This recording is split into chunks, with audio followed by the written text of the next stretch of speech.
এক যুগ পরে ঢাকায় কনসার্ট করতে এসেছে পাকিস্তানি রক ব্যান্ড জাল। আজ বিকেলে রাজধানীর পূর্বাচলের ঢাকা এরেনায় কনসার্টে অংশ নেবে জাল। 2012 সালে সব শেষ ওপেন কনসার্টে পারফর্ম করতে ঢাকায় এসেছিল জাল। তারপর গত 12 বছর বাংলাদেশে কোনো কনসার্টে দেখা যায়নি তাদের। 2002 সালে পাকিস্তানের লাহোরে আত্মপ্রকাশ করে রক ব্যান্ড জাল। 2004 সালের 27 সেপ্টেম্বর প্রকাশিত হয় ব্যান্ডের প্রথম অ্যালবাম আদাত।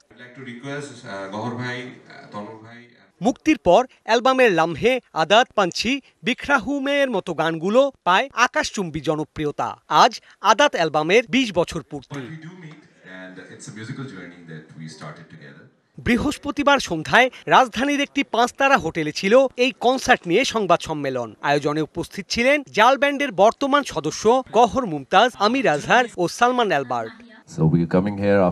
এক যুগ পরে আমরা এই দেশে আসলাম, এটা সত্যি আমাদের জন্য স্মরণীয় এক অভিজ্ঞতা। বাংলাদেশে জালের অনেক ভক্ত রয়েছে। 12 বছরে আমাদের মতো তাদেরও বয়স কিছুটা বেড়েছে। আশা করি বহুদিন পর সবার সাথে দেখা হবে। আমরা আমাদের সেরা পারফরমেন্স করার চেষ্টা করব। এ সময় তারা জানান, প্রায় 1 দশক পর নতুন অ্যালবাম প্রকাশ করতে যাচ্ছে জাল। এই বর্ষে আমাদের নতুন অ্যালবাম মুক্তি পেতে যাচ্ছে। আশা করি পুরনো সব অ্যালবামের মতো নতুন অ্যালবামও বাংলাদেশের ভক্তরা পছন্দ করবে। সবাইকে কনসার্টে আসার আমন্ত্রণ জানাই। 65% পর্যন্ত বিদ্যুৎ বিল সাশ্রয় করে আপনাকে রাখে প্রশান্তিতে। ওয়ালটন ফ্যান হাওয়া বদলে দেয়। বর্ণাঢ্য এই আয়োজনে আরও গাইবে বাংলাদেশের ব্যান্ড অর্থহীন ও ভাইকিংস। একটা ব্যান্ডের 27 বছর পার করতে পারাটা, যদিও মাঝখানে 11 বছর আমরা ছিলাম না, কিন্তু যদি ব্যান্ডের বয়স হিসেব করি ব্যাপারটা 27ই দাঁড়ায়। আমরাও এক্সাইটেড যে 27 বছরে ডেফিনেটলি আয়োজনটা ডিফারেন্ট, আমাদের প্রিপারেশন ডিফারেন্ট। আমরা হয়তো রেগুলার যেভাবে শো করি তার চাইতে বাইরে গিয়ে কিছু শো, মানে শোয়ের প্যাটার্নটা ভিন্ন হবে।